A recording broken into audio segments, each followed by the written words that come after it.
Police भरतीला जे विद्यार्थी गोळा फेकताना तर भरपूर विद्यार्थी मला कमेंट करता की गोळ्याला काय होतं, ज्या वेळेस ना सर समोर सर्कलच्या पुढे स्टॉपर लावलं जातं किंवा फळी लावली जाते तर त्याच्यानंतर गोळा आमचा फॉल व्हायला लागतो किंवा गोळा आउट ऑफ जाते. तर तुमचा पण हा एक प्रॉब्लेम असेल तर ह्या व्हिडिओमध्ये आपण हा प्रॉब्लेम सॉल्व्ह करतो. व्हिडिओ शेवटपर्यंत बघा.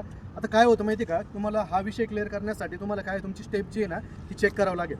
मॅक्सिमम स्टॉपरनंतर ज्यांचा गोळा कमी जातो किंवा फॉल होतो ना तर ते बाउन्सवाली स्टेप वापरतात. म्हणजे दोन प्रकारचे स्टेप असतात, ठीक आहे. एक बेस धरून असते आणि एक बाउन्सवाली स्टेप असते. तर ते विद्यार्थी ती बाउन्सवाली स्टेप वापरतात. तर ती स्टेप तुम्हाला बंद करावं लागेल. बाउन्स स्टेप म्हणजे काय, आता समजा मी इकडे गोळा फेकतोय बरोबर, तर मी यावेळेस काय करतो माहिती का, मी मागे आलो खाली बसलो बरोबर, मी पुढे जाऊन पुन्हा इथे खाली बसतो आणि मग इथे गोळा फेकतो. तर ह्या डबल पुशमुळे काय होतं माहिती का, एक तर माझा पाय स्टॉपरच्या बाहेर निघतो बरोबर, किंवा मला इथे भीती वाटते. हा एक प्रॉब्लेम, याला बाउन्स म्हणतो आपण, बाउन्स करतो लास्ट मोमेंटला. आणि एक दुसरी गोष्ट काय माहिती आहे का, की वॉकिंग बेस असतो तर त्याच्यामध्ये आपण जम्प करून खाली नाही बसत. त्याच्यामध्ये आपण काय करतो, फक्त सर्कलकडे येत असतो. म्हणजे या पद्धतीने याच्या बी 2-3 टेक्निक आहे. म्हणजे आपण तुम्ही ह्या पद्धतीने खाली गेले तर तुम्हाला उठून खाली बसायचं नाही.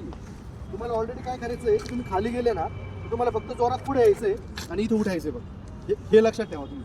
एकदम छोटे छोटे चेंजेस आहे, पण या चेंजेसमुळे काय होईल, तुमचा जो स्टॉपर आहे ना तो जो ब्लॉक तुटतोय आणि ज्याच्यामुळे तुमचा फॉल होतोय तो बंद होऊन जाईल. अजून एकदा बघून घ्या, बाउन्स वापरायचं नाही, डबल बाउन्स वापरतं काही लोक, हा वाला आणि हा वाला, याच्याने फॉलचे चान्सेस आहे. त्याच्यानंतर काही लोक काय करतात की पुढे जाता आणि इथं पुन्हा एकदा जोरात बसता आणि जोरात उठतात. त्याच्यामुळे बी काय होतं की एक्स्ट्रा फोर्स इथून भेटतो, तो फोर्स कंट्रोल होत नाही, स्टॉपरच्या बाहेर बॉडी निघते बरोबर. त्याच्यामुळे काय करायचं आहे की वॉकिंग रिदम यूज करायचं. म्हणजे खाली बसून चालत पुढे यायचं आहे बरं का, आणि थ्रो मारायचं बरं, हे लक्षात ठेवा. त्याच्यानंतर साईड जरी घेतला तुम्ही या पद्धतीने तर सेम फक्त चालत पुढे यायचं आहे आणि थ्रो मारायचं, ठीक आहे. ते टिप्स फॉलो करा आणि आपलं स्टील फिटनेस यूट्यूब चॅनलला महत्त्वाचा याचा पूर्ण डिटेल व्हिडिओ टाकलेला आहे, तर तो सुद्धा तुम्ही एकदा प्रॉपर चेक करून घ्या. जय हिंद.